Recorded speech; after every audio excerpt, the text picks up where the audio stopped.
Soil greenhouse gas emission rates of forest and oil palm in the safe landscape. So why were we doing that? So there are quite a lot of knowledge gaps on greenhouse gas emission rates in the tropics from mineral soil. So a lot of the focus in the past has been on peatlands and converting peatlands, or the emphasis has been on carbon and CO2 rather than nitrous oxide and methane, which is what we have been focusing on. And there's a distinct lack of longer-term measurements. And also rarely have greenhouse gases been measured from forests and plantations simultaneously in the same area. So yeah, I've just done a new literature review, and I was actually surprised how little is out there on this topic. So at SAFE, we have measured at forest sites on the locked forest edge, LFE, and then fragments of B and E in the 10-hectare plots. So in my terms, all of these are disturbed forests. So for the duration of my talk, I just call them forests, knowing that they're all disturbed forests as opposed to oil palm. The oil palm plantations we have worked on were of different stand ages. So we had a very young one, about 2-year-old oil palm, and a 7-year-old oil palm. They were in the Mangaris estate, just outside SAFE, and a riparian next to that. And then we had I think it was about 12-year-old oil palm, which I think is called OP3 in the SAFE thing.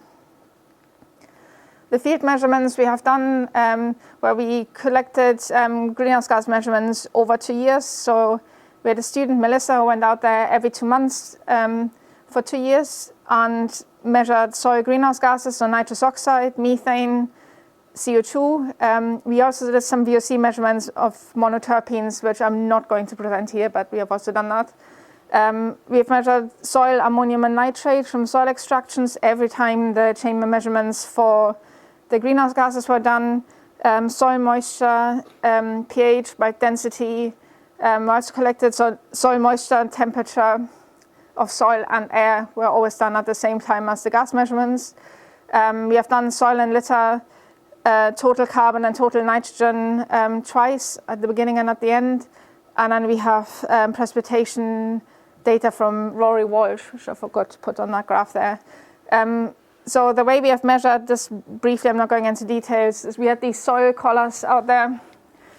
These ones that were out for the duration of the project. So we went back to the same spot of land and measured that every time we went out there. And we did soil respiration measurements, same as Terry's, with these infrared analyzers.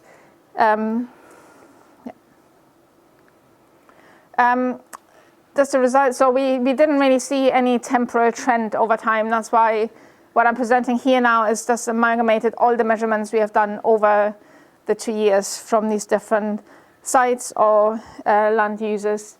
So just to show some soil parameters, so the pH was distinctively different in fragment B. The oil palms were similar, but that's probably due to fertilizer, and the riparian was the one next to the oil palm. But yeah, you can't really just distinguish between forest and oil palm because B was so different from the others. Soil moisture, on the other hand, is the bottom one here. Quite a wide spread of soil moisture, but no real trend or significant differences between the different sites. Bulk density, which is on here, was distinctively different from the forest to the oil palm, which is not surprising, thinking that oil palm is a managed system. Soil temperature, I'm going to show that in a slightly different way later on.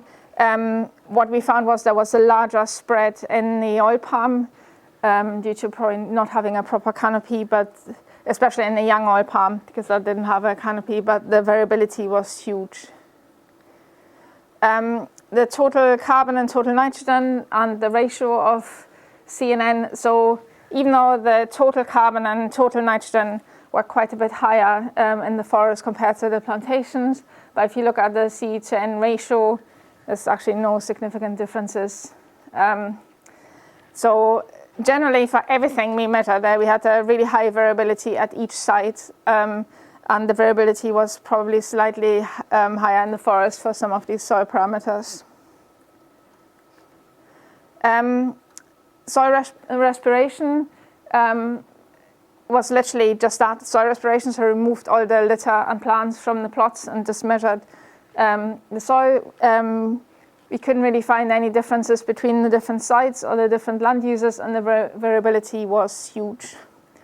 So yeah, just to illustrate, so this is by site, and the next graph here is the same data, but this divided up into forest, oil palm, and riparian, and yeah, due to the large variability, can't really see much difference. Ammonium and nitrate, I think.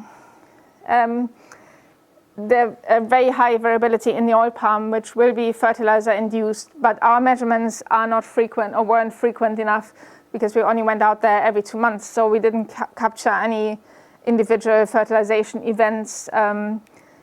So we know it's probably due to the fertilizer they apply, but we can't really make any more details, or draw any more detailed conclusions. This is more interesting. Greenhouse gases are non-CO2 greenhouse gases, nitrous oxide and methane. I'm sure you're probably all aware of it, that nitrous oxide and methane have a lot higher global warming potential than CO2. So even though the magnitude of the fluxes might be lower, but nitrous oxide is about 300 times as potent as a greenhouse gas as CO2, and methane about 28 times more. So they're quite important gases to look at.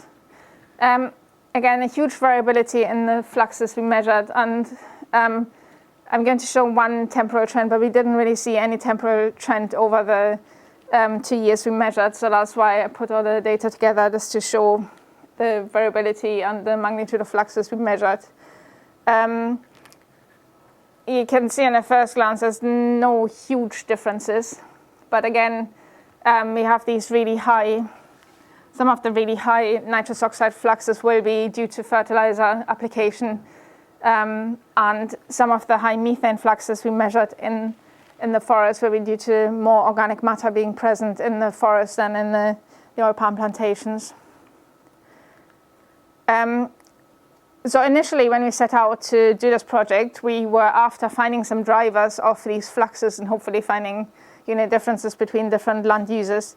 But I've done quite a lot of analysis on the data, and nothing really, and no combination explains any more than 10% of our fluxes, which was quite disappointing. There are some trends, though, you can see.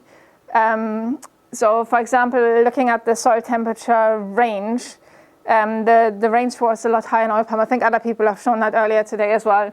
Again, I think that's due to not having the canopy and the microclimate being different in the oil palm plantations. But because the variability of the fluxes we measured, we had quite a lot of very low fluxes and quite a lot of high fluxes.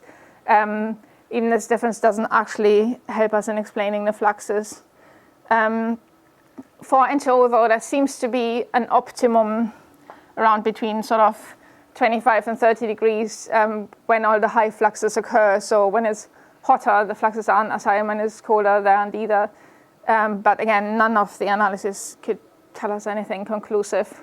Soil moisture kind of range, again, not that much different from forest and oil palm, apart from the riparian is a bit wetter, but you would expect that because it's closer to rivers. So we couldn't really find any significant correlations of anything. This is to show you the temporal variability. I was hoping to see some differences between dry season and wet season, but we couldn't. I think because for the nitrous oxide, it will be more due to the fertilizer applications than the wetness or dryness of the soil. But as I said, we couldn't really capture that. And even looking at the mineral nitrogen in the soil and the nitrous oxide fluxes, there's no super duper direct correlation that we could find. Something we did find, though, was we took some soil samples and did some microbial analysis for those, and there were consistent differences in the community composition across the different sites. So sorry, the colors are slightly different on this. But basically, the bacterial communities were strongly affected by the soil pH, but it was difficult to distinguish management impacts. So if you remember from the earlier pH plots, B was quite different in pH from the rest, and that shows quite nicely here. So the microbial community there is quite different from the other forest plots, E and LFE. And the oil palms are kind of clustered here in the middle.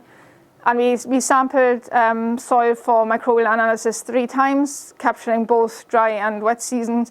And we could basically find the same trend for all those samples. It still didn't help in explaining the greenhouse gas fluxes. So for fungal communities, it was different. Same kind of analysis, but this time the axis of variance is not pH, it is management.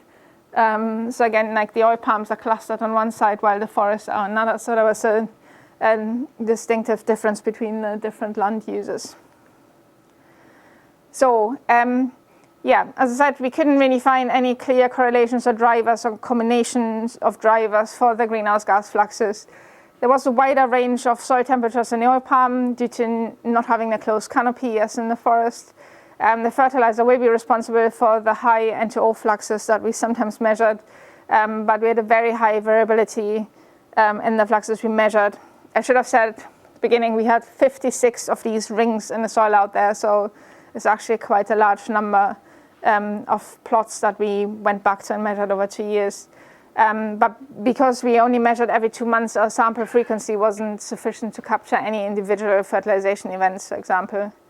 So before, mixed models could not identify drivers of the fluxes, but we did see an effect of management or land use. So land use came out as significant for all the analysis we did. So to kind of say what does it all mean or what can we actually do with the data, we thought of trying an upscaling approach, taking all this variability and uncertainty into consideration. So we attempt an upscaling to SABA. So this is a bit of a big graph. I'm trying to explain it. So the top one is for nitrous oxide, the bottom one is for methane. So let's focus on the top one first, for nitrous oxide. There's a narrow bar here with kind of green and yellow at the top. This is the total land area in SABA, and green is the proportion of forest in that, and yellow is the proportion of oil palm. So in 1973, on that land area, there was a tiny bit of oil palm, the rest was forest. If you then move on to 2015, this is still almost the same area. Some of the forest was converted to something other than oil palm, which doesn't feature in here. But the yellow bit is the proportion of oil palm in the area, and green is forest. Then these other bars here, the green are the emissions from the forest, from that land area, upscale to that land area, and yellow from oil palm, and red are the total N2O emissions from that area of land. So if we just look at the red bars for now, they're going up slightly over time. And then the green and yellow are the proportion of forest and oil palm from the total emissions. So you can see that the yellow is obviously increasing over time because the area of oil palm is increasing. So the horizontal bars here are the median of what we measured, of all the fluxes we measured over the 2 years. And then is the interquartile ranges, which gives an idea of the uncertainty.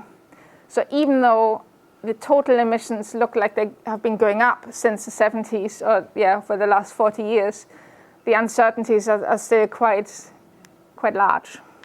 And looking at the picture for methane is even more complicated. So I'm using the same convention as Terry did. Positive is emission into the atmosphere, and negative is uptake into the soil. So for methane, it's a lot of negative numbers here. So basically, the forests are a sink for methane, even though sometimes you have some positive fluxes as well. And it's the same, the reds is the total methane sink or source, depending. And this bar here is again the same, with green the proportion of forest of the land area, and yellow of oil palm. So what we can see over the last 40 years, that the red bar is getting smaller. But that means that the sink or the uptake of the soil is actually getting smaller. So it's less methane taken up, so that's also not great for the climate. But again, the range of uncertainty is quite high in all of this. So even though we see this trend, that's probably within the uncertainties of all these measurements. But since there isn't actually a great deal out there in the literature about this, I think it's still quite important to point this out.